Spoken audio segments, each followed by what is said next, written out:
こんにちは、森の池。もう一度クラブの時間になりました。今日も料理クラブをします。私は翔先生です。よろしくお願いします。今日はとっても簡単な日本料理のお茶漬けということを作ります。では、まずは必要なものを紹介します。今日必要なものはしゃもじ、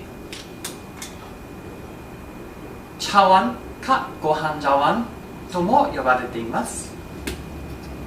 そして小さじとお茶こし、そして急須も必要かもしれない。今日私はないのでこのコップを使います。急須の代わりにこれを使います。では次に材料を紹介します。今日の必要な材料はご飯かお米、そしてふりかけ、そしてお茶っ葉とお茶パック、どっちでも OK です。そして海苔か他の好きなもの、例えばたくあんとか他の漬物とか魚とか梅干しとかご飯に合うものが必要です。では作りましょう。ではレシピを作りましょう。まずはご飯を作ります。これは昨日の残り物なので、ただ電子レンジでチンします。茶碗を入れます。ではご飯を電子レンジで温めます。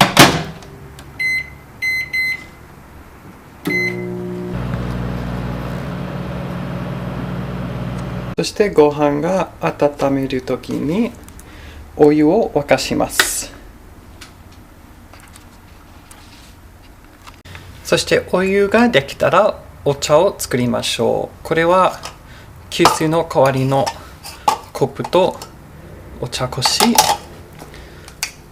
そして各コップでお茶を小さじ1足す少しだけの茶葉を入れます。そして上にお湯を注ぎます。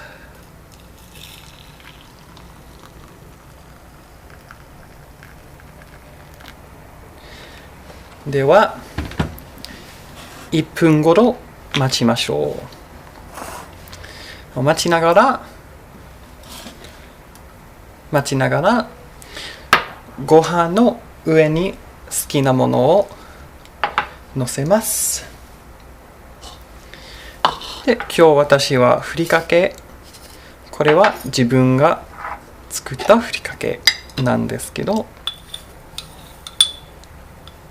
ふりかけをかけて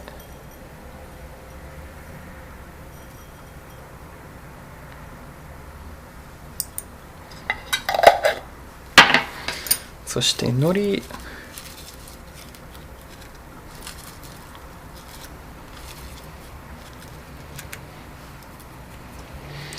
そして海苔じゃなくても好きなものとかたくあんとか他の漬物とか梅干しとか魚も上に乗せても OK です。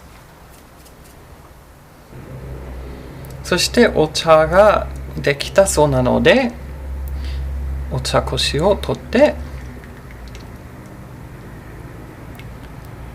茶葉を捨てます。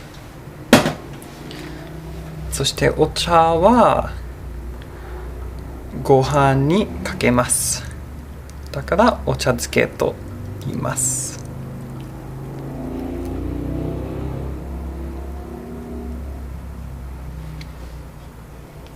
はい、ではいただきましょう。これを試して食べます。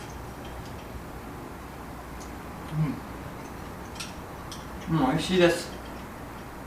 お茶漬けは完璧な小さいな食事なんです。そしてお菓子とか食事の間に食べるものです。そして今日は簡単な日本のレシピを習ったといいんですけど、私は翔先生でした。ではまた次回でお会いしましょう。さようなら。